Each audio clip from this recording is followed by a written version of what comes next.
ไม่ซุ้งค่ะวันเขาว่าก่อนกันกะหาจ้องแต่ที่มาเฮ็ดอุดหมอกมือจ้องนี่ค่ะ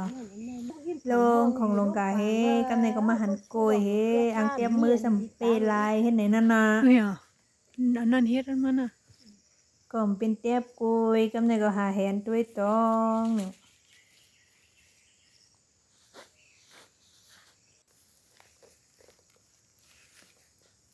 คนเฒ่าก็เอาตองดูอ่อนซ้ำก็ปอบวิดีโอมันให้ในนั่นน่ะเนาะกับมือเดียวเนี่ยหวานเป้กินก้นลงให้ในนั่นน่ะ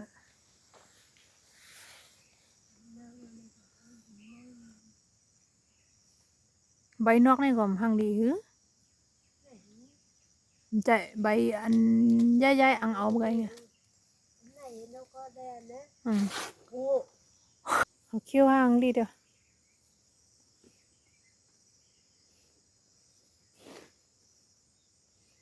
ยาวหนาลาเรามา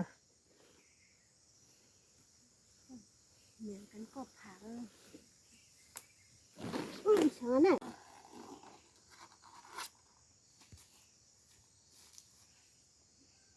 ก็ผังรวมกัน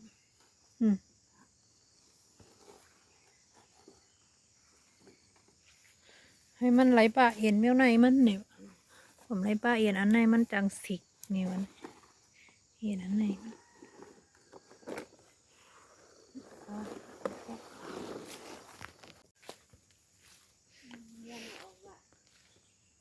ว่ายอยู่ในตรงนั้นก็มักจังนะแม่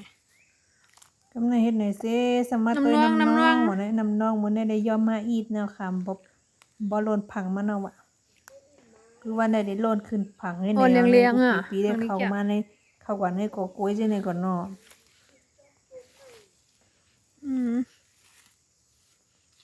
เฮ็ดไหนนั่นค่ะนะมือก็ได้เรียกได้เวียนรองจ้อมน้ำน้องให้ในคันนี้ดังเหนือมันเลยติมีโคยให้ไหนนั่นค่ะนะเลยต้นน้ำ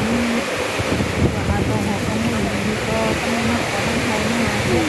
มาหาเฮ็ดตัวนี้ก็ต้องเห็นมาทอดถึงโอ้ยค่ะนะมาทอดถึงก็เป็นคนร่มนี่แหละใครโอ้ยใครไหว้เลยคนนี่แหละพวกกล่อมไรมากอยู่นี่ให้ในน้ำกันน้อง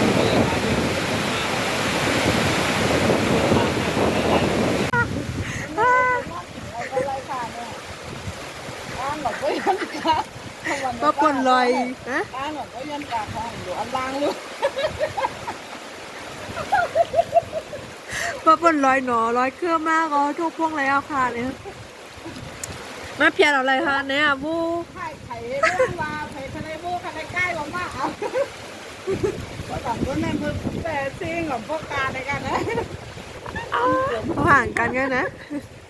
ผมมันเส้นอ่ะเส้นมันเทียมนึงเดินเรีย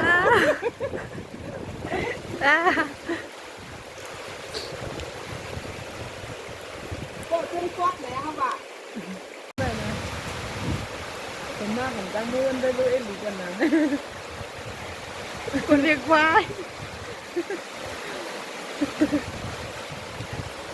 นี่เป็นก้นเลี้ยงควายสองคนไอ้กูนั่นเป็นก้นเล่งควายขาวอันนั้นสองก็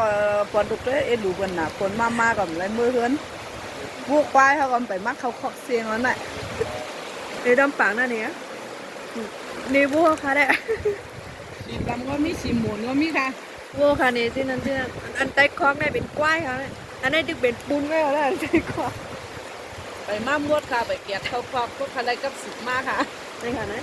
พวกอะไรกับสิบมากค่ะไข่กาค่ะมีในเกียร์ลอยสองลูกไม่ได้ค่ะควงดอก